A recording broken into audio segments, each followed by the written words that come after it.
ठीक। आज नया चैप्टर पी ब्लॉक के तत्व या विद्युत तत्व का निष्कर्षण मेटलर्जी इस बार कोर्स से पूरा कट गया है, इसलिए उसको नहीं पढ़ाया जा रहा है। आगे का चैप्टर है पी ब्लॉक के तत्व। पी ब्लॉक क्या है? आवर्तसारी में इलेक्ट्रॉनिक विन्यास के आधार पर जो तत्व पी उपकोष में पाए जाते हैं, पी उपकोष में पाए जाते हैं, उन्हें पी ब्लॉक का तत्व कहते हैं। अब पी उपकोष क्या है? हम जानते हैं कि परमाणु संरचना में अनेक कोष बने हुए हैं और कोष में इलेक्ट्रॉन को व्यवस्थित करने के लिए उपकोष की संकल्पना की गई। एस, पी, डी और एफ 4 उपकोष बनाए गए हैं। उन्हीं 4 उपकोषों को आवर्त सारणी में 4 ब्लॉक दिया गया है, S block, P block, D block और एफ ब्लॉक। तो हमें पढ़ना क्या है? पी ब्लॉक के तत्व। तो कौन कौन से तत्व आएंगे पी ब्लॉक में? जिनके अंतिम इलेक्ट्रॉन पी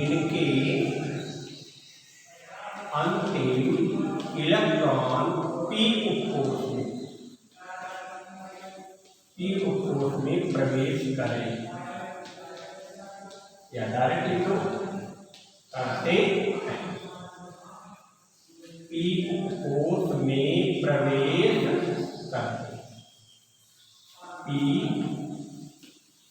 ब्लॉक के तत्व कहलाते हैं।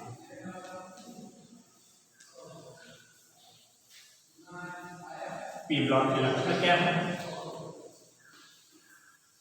तो पी ब्लॉक के लक्षण क्या है कि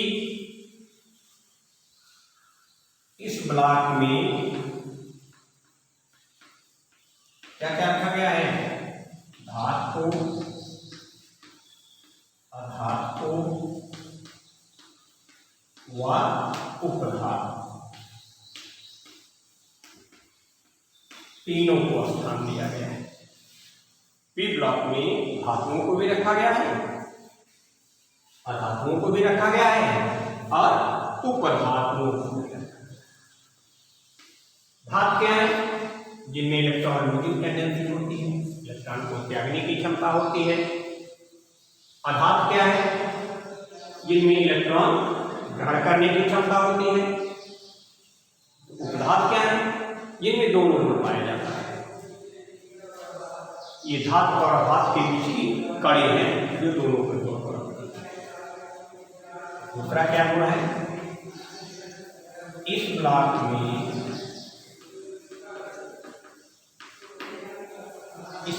में क्या क्या रखा गया? ठोस, द्रव व गैस, तीनों भौतिक अवस्थाओं वाले तत्व को स्थान दिया गया। ठोस भी रखे गए हैं, द्रव भी रखे गए हैं और गैस भी रखे गए हैं। ठोस क्या है? सभी धातुएं। इस ब्लॉक में जितनी धातुएं हैं वो क्या है? और अधातुएं क्या है? या तो द्रव है या तो गैस। जैसे ब्रोमीन क्या है? द्रव। क्लोरीन, ऑक्सीजन और अक्रिय गैस, माने अंतिम समूह जो है वो क्या है? गैसीय है। ठोस, द्रव और गैस सभी भौतिक अवस्थाओं वाले तत्वों को इसमें स्थान दिया गया है। अन्य भिन्नताएं क्या हैं? इस आधार पर इसे समूह में बांटा गया है। जब अन्य गुणों में और भिन्नताओं का अध्ययन क्या क्या, third A, fourth A, fifth A, sixth A, seventh A और एट। थर्ड और फोर्थ के तत्वों का अध्ययन हम लोग 11 में ही कर चुके, इसलिए हम कहा जाते हैं फिफ्थ ए में। तो फिफ्थ ए को नाइट्रोजन परिवार कहा जाता है, नाइट्रोजन परिवार। नाइट्रोजन परिवार में क्या है, N P A H B I S P O N क्या है, नाइट्रोजन, N परिवार या नाइट्रोजन। अच्छा, नाइट्रोजन परिवार क्यों कहा गया? समूह थर्ड सेकंड के जो तत्व हैं वो प्रारूपी तत्व कहलाते हैं। प्रारूपी तत्व क्या है, जो अपने समूह के समस्त तत्वों के गुणों का निर्धारण करें, जिन पर उनको पढ़ लो, जान लो, समूह के सारे तत्व को हमने पढ़ लिया। ऐसे तत्व जो होते हैं वो परिवार के मुखिया कहलाते हैं, प्रारूपी तत्व कहलाते हैं। इसलिए नाइट्रोजन पहले होने के कारण नाइट्रोजन के जितने भी अंतर्गत गुण धर्म वाले समान है उन्हें नाइट्रोजन परिवार कहते हैं। याद करने का क्या है,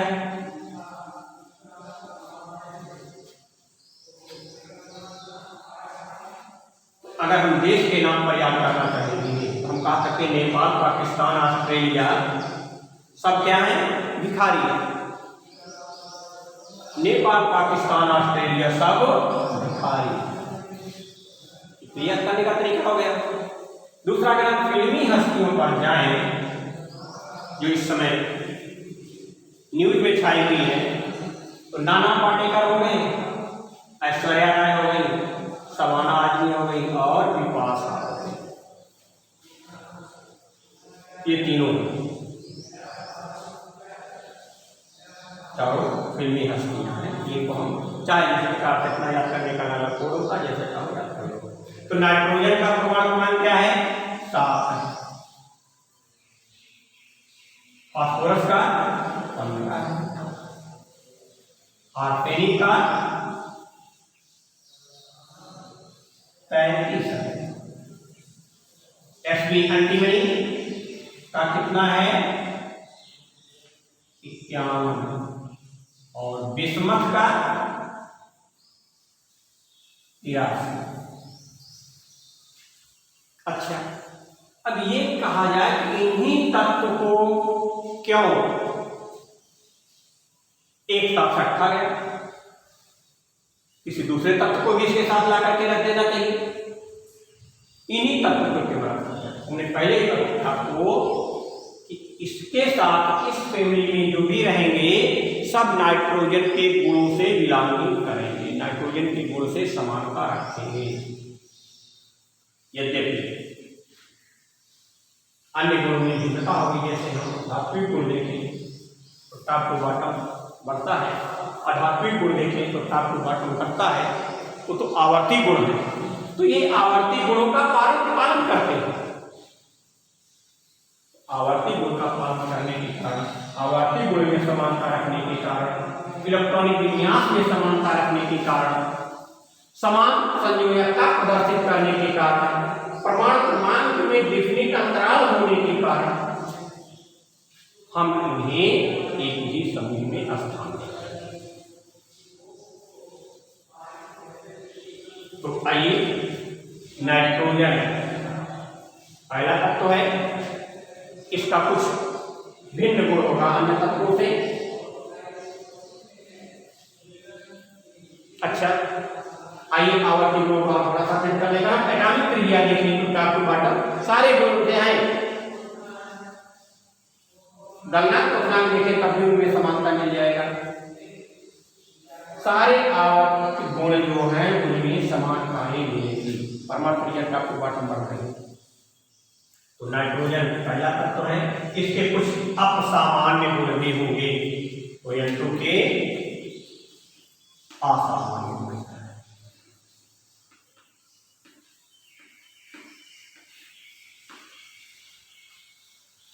पहली बात यह है कि सबसे छोटा है, छोटा परिवार है, छोटा 2 और 5, 2, 8, 5 एक और हम लेते जाएंगे तो ये सबसे छोटा है। आगे देखो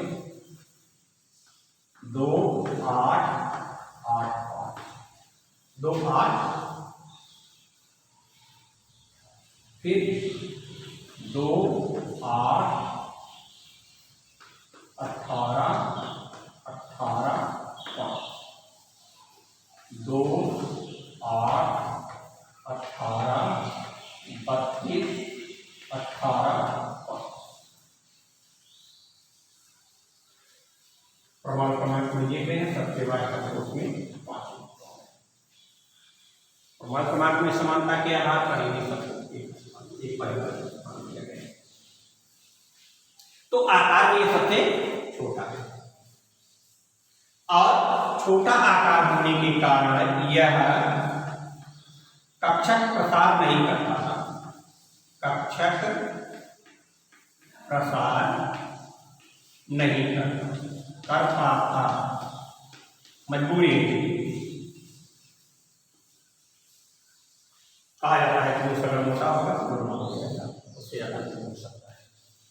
छोटा है तो डी कक्षक प्रसार नहीं कर सकता, डी कक्षक नहीं बना सकता, डी कक्षक नहीं बना सकता। तो इससे क्या होगा कि यह NCl3 तो बनाएगा लेकिन NCl5 नहीं बनाएगा। PCl3 बनाता है, PCl5 बनाता है, PCl5 बनाता है, N2O5 बनाएगा लेकिन NCl5 नहीं बनाएगा। क्यों? क्योंकि डी कक्षक का प्रसार नहीं कर पाता है।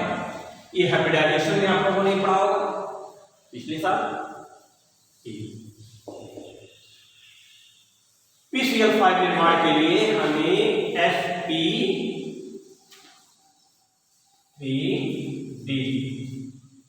की आवश्यकता। PCl5 इसलिए नहीं बना पाता क्योंकि डी कक्षक नहीं। और क्या है? गैस नहीं करता है, गैस प्रतिक्रिया। और क्या है? वायुमंडल में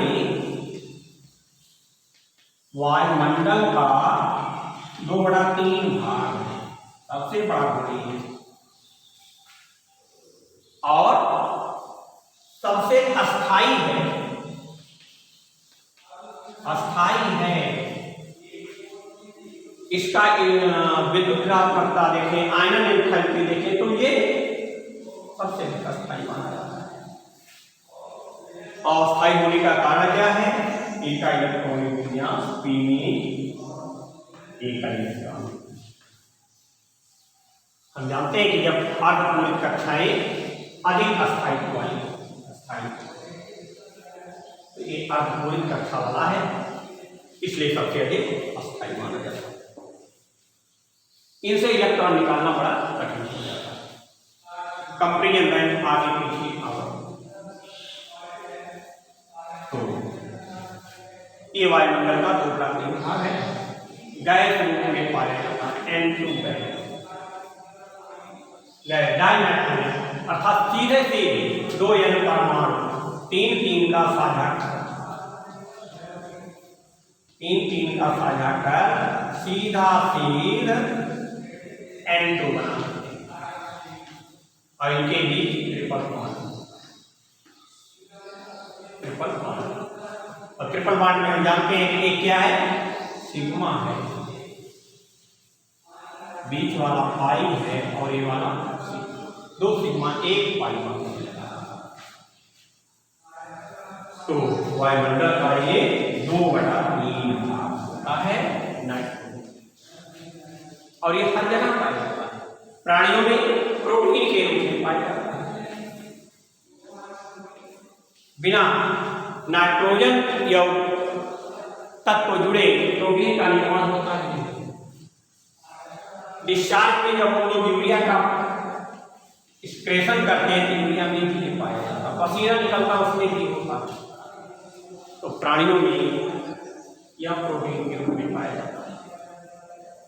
तो हर जगह ये अपनी उपलब्धता को बनाए हुए हैं। ये नाइट्रोजन का असामान्य गुण है। एक तत्व में क्यों रखा गया? तो एक ही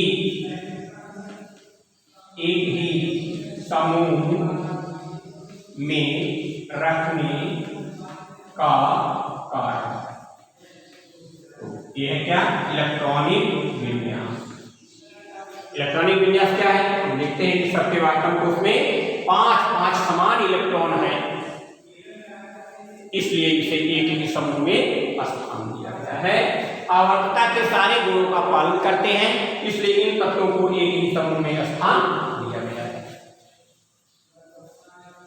और अगर हम देखें तो ये पी ब्लॉक में कैसे हैं?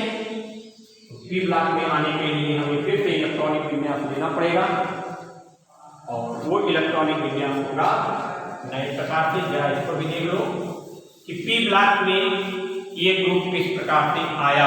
यहाँ तो स्पष्ट नहीं हुआ कि हम 5 से पी को कैसे पता कर लेंगे कि सबके वास्तव कोष में 5 है तो एक पी कोष में होगा। तो आइए N P A N S P और बी आई 7 15 33 51 और 83 इनको कोष में बांटे। यहाँ कैसे बांटा गया था? कोष में। तो वायकर कोष में 5 इलेक्ट्रॉन है। अब ये अपने 5 को छोड़कर उसका नहीं पूरा करेगा, बल्कि 3 इलेक्ट्रॉन को कहीं ना कहीं से लेकर पूरा करेगा, साझा करके पूरा करेगा, लेकिन अपने इलेक्ट्रॉन को जाने नहीं देगा। अब कोष में क्या है? 1s2 2s2 2p3 पी में आया वह तत्व लिखा गया है जिनके अंतिम इलेक्ट्रॉन पी कोष में प्रवेश करते हैं पी ब्लॉक के तत्व कहलाते हैं। तो अंतिम इलेक्ट्रॉन कहाँ है? आइए फास्फोरस को देखते हैं। 1s2 2s2 2p6 3s2 और 3p3। यहाँ भी यही पर 15 हो गया। 2 4 10 12 और 3 15 इलेक्ट्रॉन हो गए, और 15वां इलेक्ट्रॉन हमारा कहाँ है? पी में। इसलिए पी ब्लॉक का तत्व हुआ। यस, आर्सेनिक को देखो। 1s2 2s2 2p6 3s2 3p6 4s2 3d10 और 4p3। यहां भी सबके वास्तव कोष में अंतिम इलेक्ट्रॉनिक विन्यास क्या है? p3, अर्थात अंतिम इलेक्ट्रॉन कहाँ है? p में है, इसलिए कहाँ रखे जाएंगे? p ब्लॉक में। sp देख लेते हैं। 1s2 2s2 2p6 3s2 3p6 4s2 3d10 4p6 5s2 और 4d10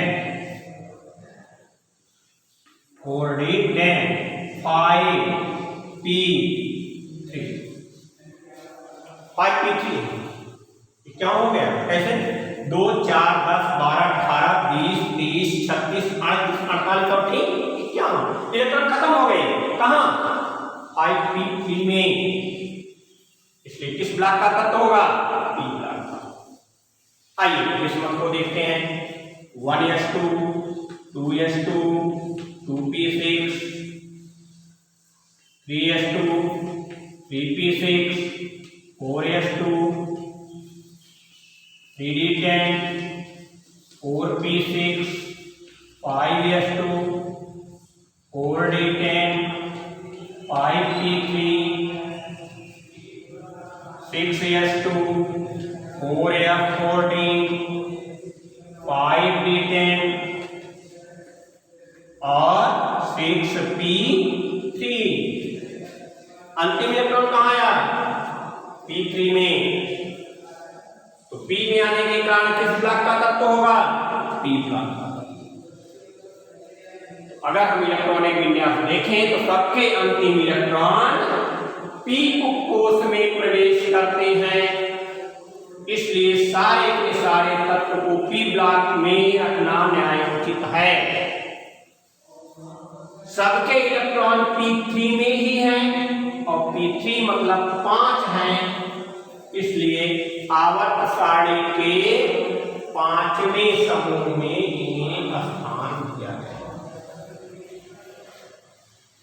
3 2 5, 3 2 5 सबके यस सेम नंबर वाले एस और पी को जोड़ा लो। 3 2 5 3 को ना जोड़ो, 3 इधर निकल आया।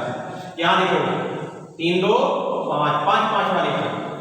यहाँ देखो 6 को देखो, 6 3 2 और 3 5 सबके पास उसमें 5 इलेक्ट्रॉन है, इसलिए वे 5वें समूह में फिफ्थ ए समूह में स्थान दिया।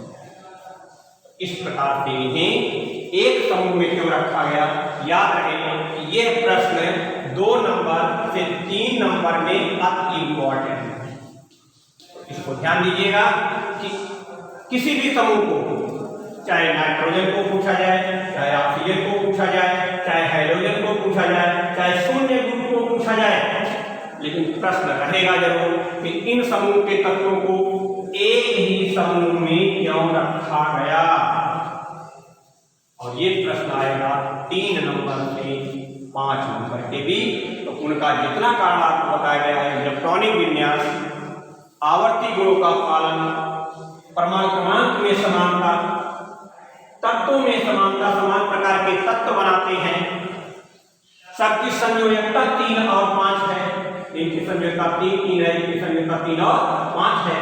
तो धातु की 3 संयोजकता, अधातुओं की 3 और 5 परिवर्ती संयोजकता है, इसलिए इन्हें एक साथ एक ही जगह स्थान दिया गया है।